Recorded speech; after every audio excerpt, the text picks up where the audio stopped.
oh my God, he was like stalking me. My name's Hev. I'm most known for being the girl for the girls. What is the Heather Bowling Effect? Maybe am I just a Heather Bowling's a I sound like a psychopath.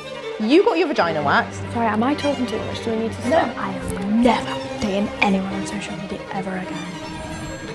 Hello. Heather, we can go for tea.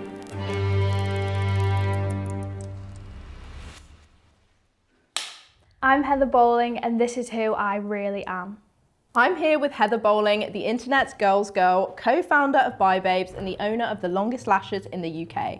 But today we're going to find out who she really is. Let's just get into so it. like I'm intimidating. locked in.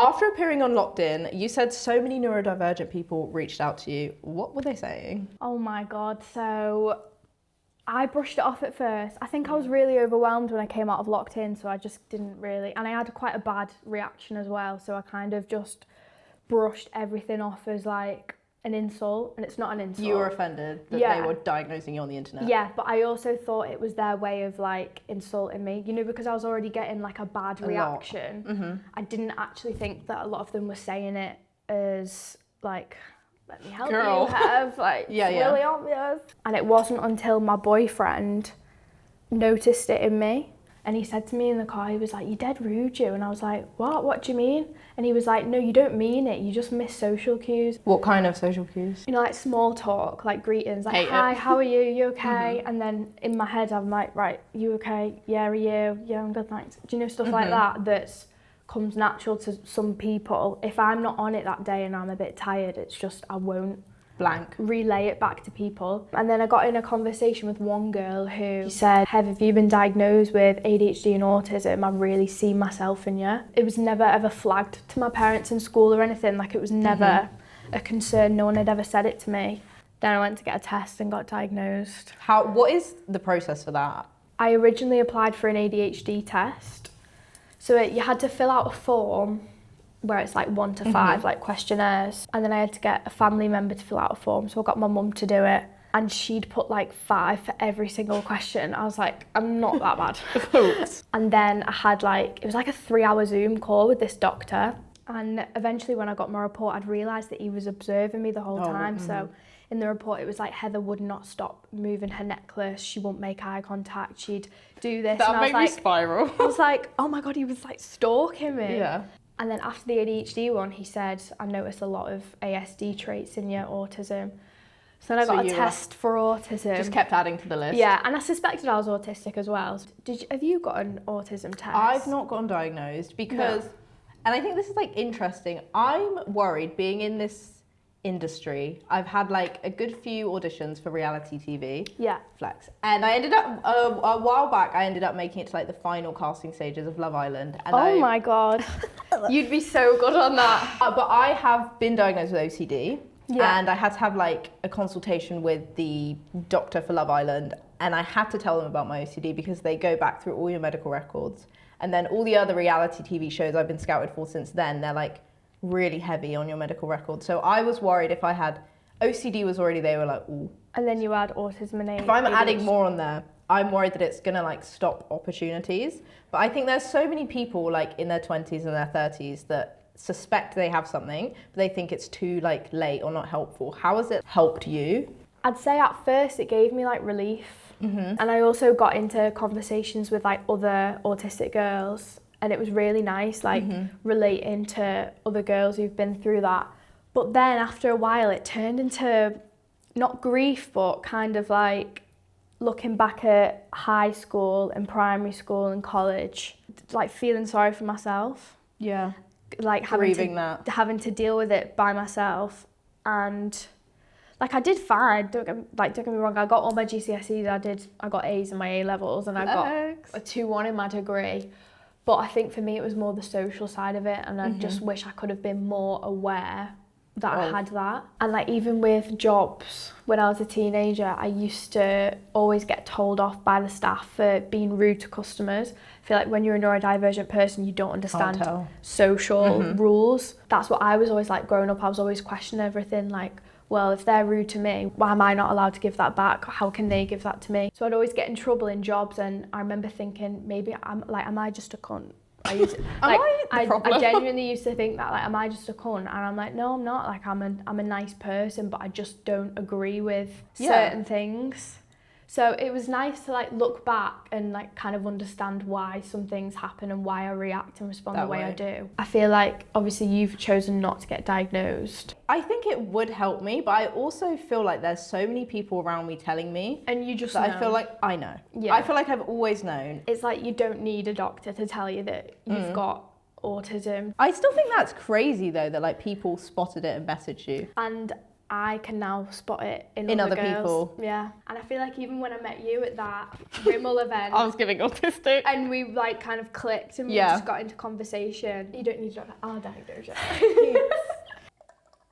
So you left a comment on a TikTok saying that being in Locked In was like sensory overload. What was that like? Like cameras, lights, chaos, 24/7? You know when you've been chatting all day and in there it's like 24/7, like you're constantly chatting to people, then you're doing these challenges, and then it's you knowing that you're being watched and filmed. All the time.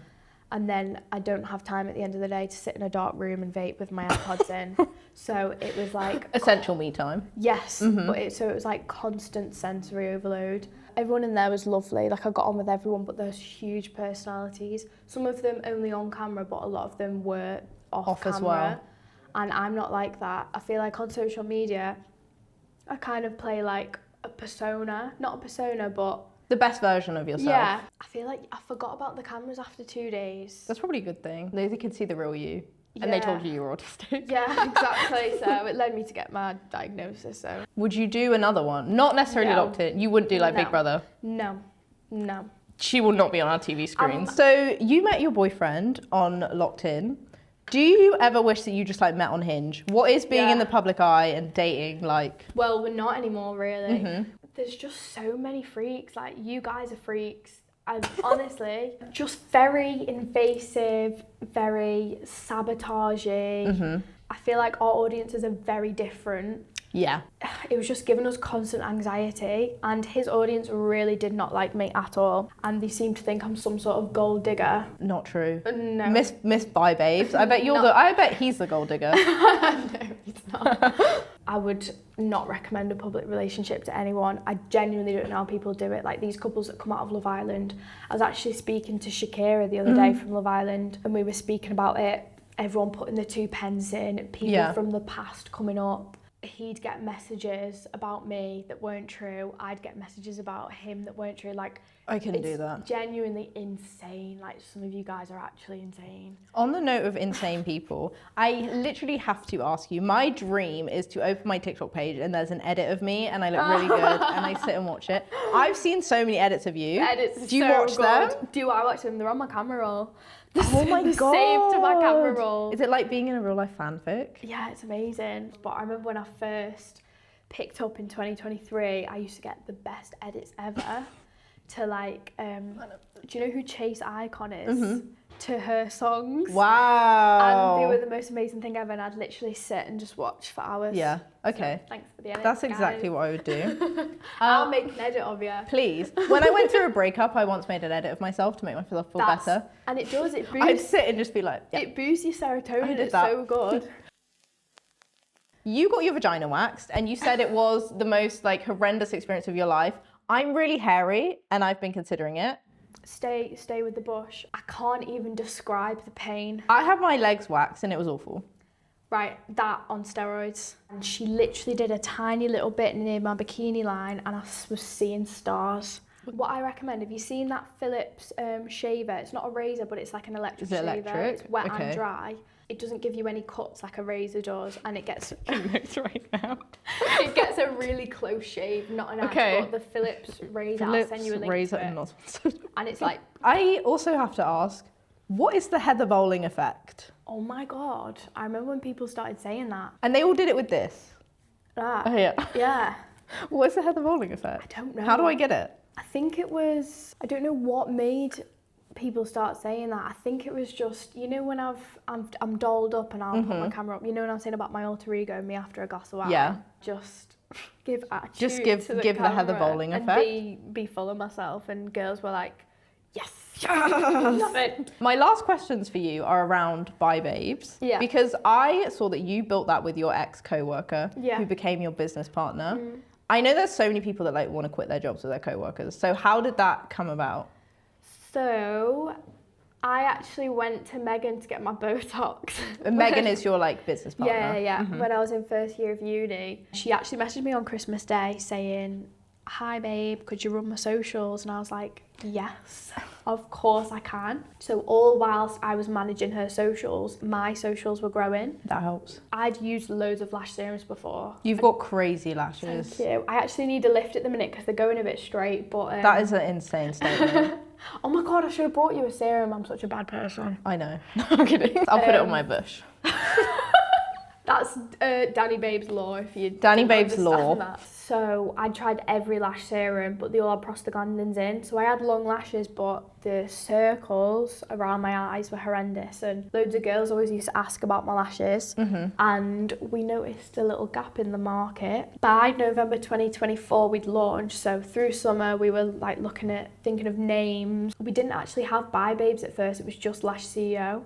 Yeah. But then we were like, if we want to come up with more products, we need a business name. A brand. Yeah. And then we launched the first lot in November 2024. And I think we sold 200 on the first drop, which considering we didn't have any results. Yeah. All of those people that bought the first lash serum were like they've girls. Supported you. Yeah. Oh, I love that. And 1 year on, we've sold 100,000. She cut businesses. So it just went completely viral. But one thing that we noticed as well, now people will buy it with no affiliation to me. Yeah. And that's how we're like, it's done really well because it went quite viral on TikTok, but not through because you. of me. It just went viral because people really loved it. What is the future of Hev Bowling? Do you want to stay an influencer or you'd prefer to be behind the scenes? Obviously, I've finished uni now. Oh my gosh, yes, you're educated. Barb, stay in school. I'm still doing my videos on TikTok. I'm trying to put more effort into my content. Try and do more long form content like on YouTube and stuff. I'm trying to do a series on like women's health with like endometriosis. Really needed. I mean, I work every day with Bye Babes, just doing like affiliate orders, videos, like planning campaigns, stuff like that. I'd say I enjoy that part more than the influencing. My final question, we've been doing this interview. You're autistic, I'm probably autistic. How is it looking in my eyes? I've literally just looked up. Do you know what? She's like, I actually don't want to look at you. Because I'm conscious of it now, I'm looking at you, but I'll look away. I have to really think about it. I have to really concentrate. Like when I'm speaking, I need to make sure I'm doing that. But if you were speaking to me, I would make eye contact with you to show that I'm listening. Okay, I love that. You know, show that you're intently listening. Show that I actually care. I was going to ask you actually. Go on. Oh. Roles reversed. Who am I really? Who are you? Who's Evie? Okay. I was going to ask, when we talk about masking, what are some things that you notice that you mask? I feel like I really learned to copy people. I really struggle in a big group of girls, especially at like influencer events. I feel like I literally have to watch them interact and then that's copy why it. I don't go, because you've kind of got to be on par. They think something's wrong with you. And I'm scared that someone's going to clock me with a face on me and I've accidentally looked at someone. Heather Bowling's a bitch. Yeah. That's what I worry about. When you said you copy people. Yeah, I don't know what to do. Did you get that in like high school where you'd kind of clock the popular girls, how they spoke? I didn't fit in with any of them because I feel like I just didn't know. I've learned over time. I've gotten older and more confident. But in school, I feel like I've always had like one really close friend that's usually on the spectrum. Yeah, see, I was very, very good at mimicking. You were a popular girl. You faked it till you made it. I faked it. And I remember being in the canteen and watching this one girl, I'm obviously not going to say her name, but she was like very pretty. All the boys loved her. She was popular. Just because she was popular don't mean she was nasty. Like, she was a nice girl. I used to copy everything she did, from the way she like used to pull up a skirt and tuck her shirt in, from the way she used to speak to people, everything she used to eat at lunch. You were eating her lunch? What did she have? A Radnor Fizz raspberry, and she'd always get either a sausage roll, I sound like a psychopath, or a pan of chocolat at break, and then at lunchtime she'd always get the chicken baguettes, and I used to always copy her. Did you feel like her? Yeah. I love that. But I think I'm very good at coming across neurotypical. Yeah, you are. No. I would never have guessed. Well, the doctor said to me, he was like, you're one of the highest masking women that we've ever tested for. That's crazy. Yeah. Weird flex. Weird flex. Put that on your CV. That was another thing as well. Sorry, am I talking too much? Do we need to stop? No, we'll round off with this one. How about that? When you were asking me about how it's been being diagnosed with it, the meds have helped me so much. Mm-hmm.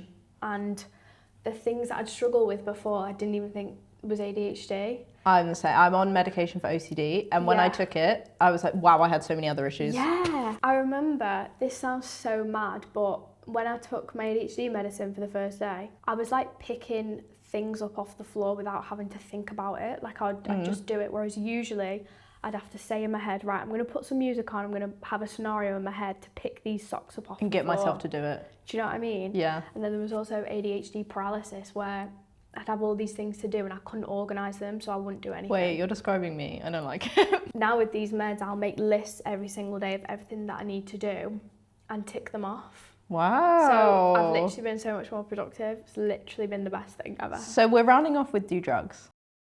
Round here, the kettle's never done boiling. Subscribe to see who sits here next. That was so good. I feel informed. I feel like I spoke so much. No, that's what we wanted. That we're Okay, interviewing good. you. That was perfect.